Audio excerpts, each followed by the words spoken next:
to act surprised, Daddy? Long Island's first choice for TV news. News 12, Long Island.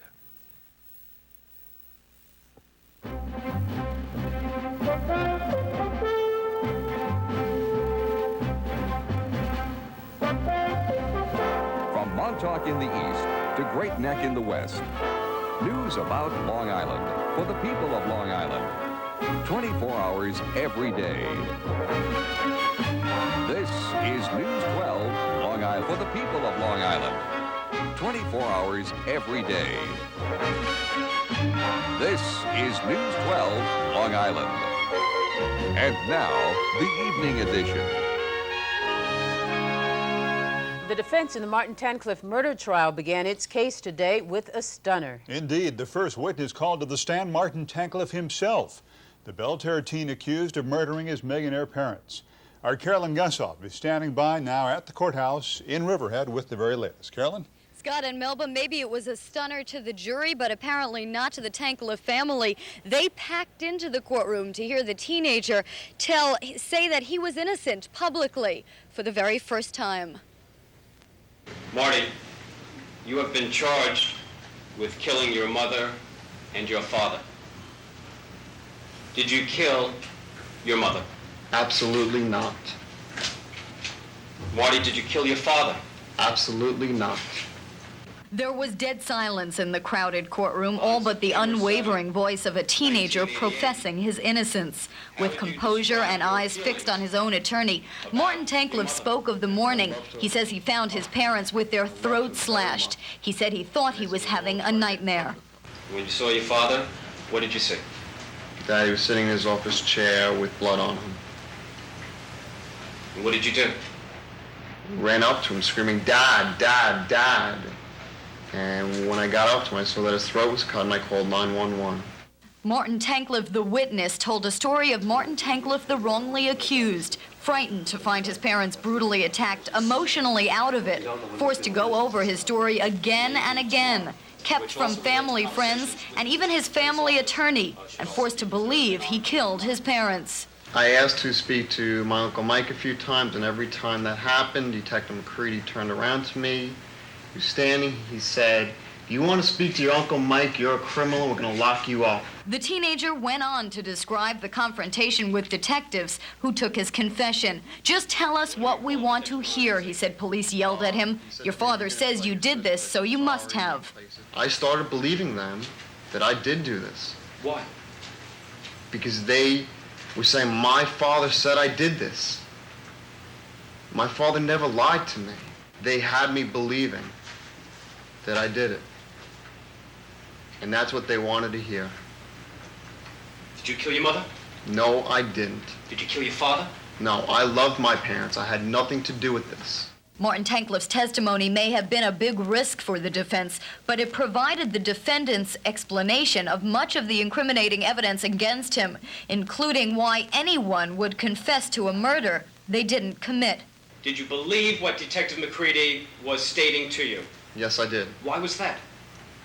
I was brought up to always believe in trust in cops, and he was saying it as it was fact. Outside the courtroom, family members cried. Their side of the story has finally been told, they said. Of course, Martin Tankleff is now open to the prosecutor's cross-examination. That cross-examination begins in the morning, and court observers say the case is essentially over then. Either the jury believes that Martin Tankleff is telling the truth, or they believe that he is lying, and everything that came before and everything that will come afterward is essentially secondary. In Riverhead, I'm Carolyn Gusoff reporting. Let's go back now to the studio. That's just the question, Carolyn. After this, can there be any more surprises? Can there be anything else that Tankleff's attorney has up his sleeve? Well, we were expecting the very predictable testimony from psychiatrists, character witnesses from the family. Who knows if they'll even come after this? Mm-hmm. If the defense believes that their testimony was effective, they could stop. But we are still expecting some more witnesses, just not really any more surprises. All right, good. Thanks, Thanks, Carolyn. 24 hours every day. This is News 12 Long Island. And now, the daytime edition. Martin Tankleff has had his day in court. Well, now comes the hard part. His testimony yesterday painted a picture of a boy wrongly accused of murder. But today, Tankleff has to stand up to the cross-examination of tough prosecutor John Collins. News 12's Carolyn Gusoff is in Riverhead. She's got more. Carolyn. Carolyn Lee, expect a packed courtroom and a very attentive jury, to say the very least, today. That as Martin Tankleff returns to the witness stand, this time to face his accuser. It's the second part of testimony which began rather astonishingly yesterday as the defense attorney rose to begin his case and announced, "We call Marty Tankleff." Marty, you have been charged with killing your mother and your father. Did you kill your mother? Absolutely not. Marty, did you kill your father? Absolutely not. There was dead silence. Their side of the story has finally been told, they said. Of course, Martin Tankleff is now open to the prosecutor's cross-examination. Now, this won't be the first time that Martin Tankleff faces tough and possibly confrontational questions. His supporters say this will be easy compared to the police interrogation he had to go through. But his detractors are less kind. They point out that the last time Marty Tankleff faced very tough questions, he allegedly confessed to murder. In Riverhead, I'm Carolyn Gusoff reporting. Let's go back now to the studio. Carolyn, is there any way to read from the court observers yesterday, or from even looking at the jurors, how they interpreted Tankleff's testimony yesterday? Did they believe him? Well, there has been a lot of speculation among court observers. That's all people are talking about out here, whether or not they believed him. But of course, what is only important in this case is what the jury thought, whether the jury thought he was telling the truth or whether the jury thought he was lying. And just judging from their faces, of course, there's really no way to read that. All right, Carolyn, thanks very much. Of course, Carolyn's going to continue our coverage today, and News 12 will have live coverage of Tankleff's cross-examination as soon as that begins. We have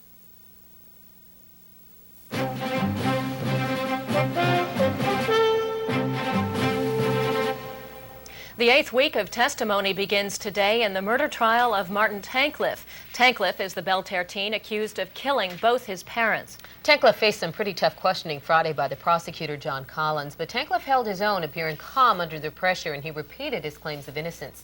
News 12's Carolyn Gusoff is in Riverhead. She's got more. Carolyn? Carolyn Roma, the defendant finished his testimony on Friday, and now comes the rest of the defense's case. Martin Tankleff's testimony last week gave us some clues as to what is possibly ahead. We could see this week's psychological testimony about what kind of mental state would enable someone to allegedly confess to a murder they didn't commit. Now, Tankleff told the jury last week that he felt as if he was having a nightmare and that he would wake up when police told him that his father said he committed this crime. Apparently, Martin Tankleff said he believed that because his father never lied to him. And this week, we could hear from psychiatrists who explain how that is possible. We'll also learn this week if the defense plans to escalate its attack on police credibility. Last week, Martin Tankleff told the jury that he was basically ordered by police to confess, that they told him, "We know you did it," that they provided details as to how he did it, and they said to him, "Just say yes."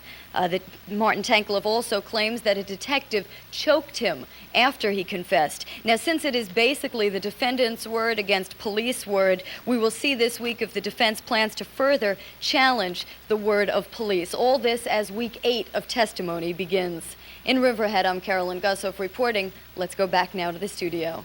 Carolyn, on Friday when Tankleff testified in front of the jury, and even on Thursday, so much of his family was there. What was their reaction to his story? As they left court, Carol, they said that they had no comment, but it was very clear that they were pleased. They had broad smiles on their faces. There were some tears of joy. And I did ask Mrs. Falby, who is Arlene Tankleff's sister, why the smile, and she said that she was just relieved for Martin Tankleff that it was over. So apparently they feel that he did well, and they were happy for him that he made it through it and that he had finally told his side of the story.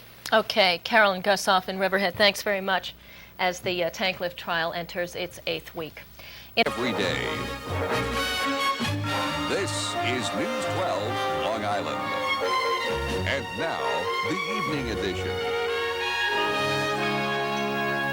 Martin Tankleff, the Belterre teenager charged with murder, faced his accuser today and again denied he had anything to do with his parents' death. Tankleff was called to the stand yesterday to testify in his own defense, but today came the hard part, cross-examination.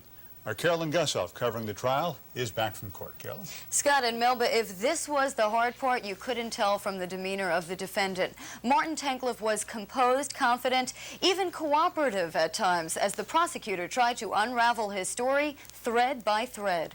Mr. Tankleff, you did tell Detectives Ryan and McCready that you did kill your mother and hurt your father by saying, yeah, I did it. Is that correct? That's correct. A collected and unruffled Martin Tankleff acknowledged he did confess to killing his parents, but that was all he gave. He stuck firmly to his story that police made him believe he did it by telling him his father said he did it. You want this jury to believe that Detectives Ryan and McCready got you to admit to brutally killing your mother and hurting your father in a mere matter of 40 minutes by telling you, I don't believe you. Tell us what we want to hear. I want them to believe what really happened in that room.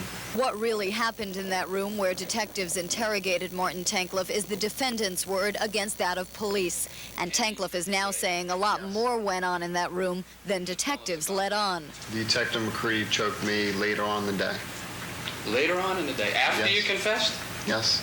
It was the first time Tankleff has ever publicly accused police of brutality, and the prosecutor passed quickly through that topic, as he did much of the teenager's testimony, almost as if he felt none of it was believable, including the defendant's claim that the day he confessed, he was in shock. Was it your shock and your grief that caused you to be thumbing through Playboy magazine at the homicide squad during the late afternoon and early evening hours when an assistant district attorney came in to speak to you regarding your request to call your sister? I don't recall ever reading a Playboy. Martin Tankleff said he didn't recall much of what the prosecutor asked, but other things he remembered distinctly, like asking for and being denied his family lawyer 6 times and being told he couldn't stay with his dying father. Isn't it a fact, Mr. Tankleff, that you did not want to be near your father because you were, in fact, concerned that he might regain consciousness or he might be alert enough to be able to point you out? No, I had nothing to do with this. The end came quickly. Just over 1 hour on the stand, John Collins said, I'm through with this witness. No comment. Mrs. Falvey, can you tell us what's going through your head? No comment. You're smiling. Well, I'm glad it's over for him. She said, I'm glad it's over. It's over for him. But of course, it's only over for him on the stand. It won't really be over till the jury has its say as to who is telling the truth in this case and who is not. Melba and Scott. And Carolyn, where do we go on Monday then? On Monday, the defense continues its case, and there are expected to be character witnesses in this case, psychiatrists in this case. It does go on. Interesting. All right. Thanks, Carolyn. Nassau homicide detectives say it may be 2 months. Farmer's attorney is planning an appeal. A psychiatrist testifying for the defense in the Martin Tankleff murder trial says a person can be made to confess to a murder he didn't commit. The Belterre teenager allegedly confessed to killing his parents, but now claims he was coerced and brainwashed into believing he did it. News 12's Carolyn Gusoff is here with today's testimony. Carolyn? Bill, according to the defense's latest witness, Martin Tankleff was a normal, healthy teenager who entered a zombie-like, dumbfounded state the day he found his parents brutally attacked. The witness said, yes, it is quite possible that Martin Tankleff confessed to a crime he didn't commit. Dr. Herbert Spiegel, who tried to help the FBI track Eitan Pates and who helped psychiatrists better understand Sybil, was called in to help in Martin Tankleff's defense. The New York City psychiatrist who studied stress in combat says the Belterre teenager, although calm and cool on the outside, was inside suffering from a form of traumatic neurosis when he confessed to killing his parents. It was clear to me that he was confused and he had all the main features of this acute traumatic state. According to the doctor, it was a series of traumatic insults and abandonments which led Martin Tankleff to make what he calls a forced confession. The first stage, according to the doctor, was Tankleff's confusion and emotional paralysis after finding his parents with their throats slashed and being separated from family members.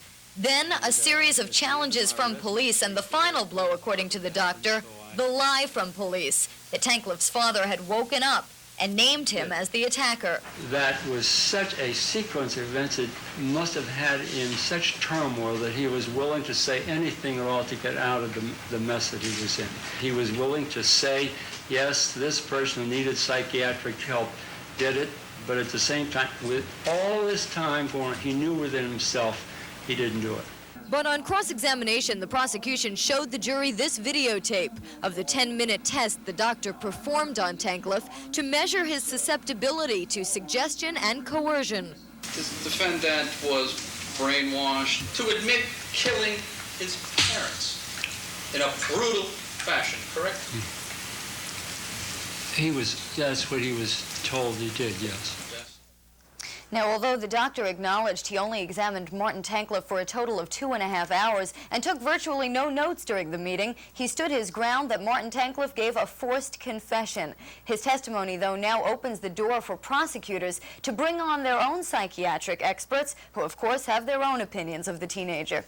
Bill and Melba. Okay, thanks, Carolyn. Well, and one... This is News 12, Long Island.